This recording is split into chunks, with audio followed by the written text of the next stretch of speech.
Welcome back to Primetime News. And a special welcome to those of you watching on onespotmedia.com. Up first this evening, customers of the National Water Commission, NWC, will have to pay more than 5% on their water bills as of this month. The Office of Utilities Regulation, OUR, says after verifying the information presented by the NWC, a rate adjustment of 5.11% is applicable to the NWC's base rates. Now, the adjustment is in keeping with the annual price adjustment mechanism, PAM or PAM.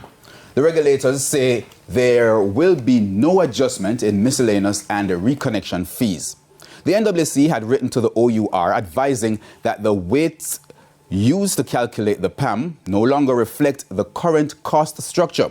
The new base indices for the PAM are an exchange rate of $154.89 to $1, a consumer price index of 127.80, and electricity charge at $55.92 per kilowatt hour.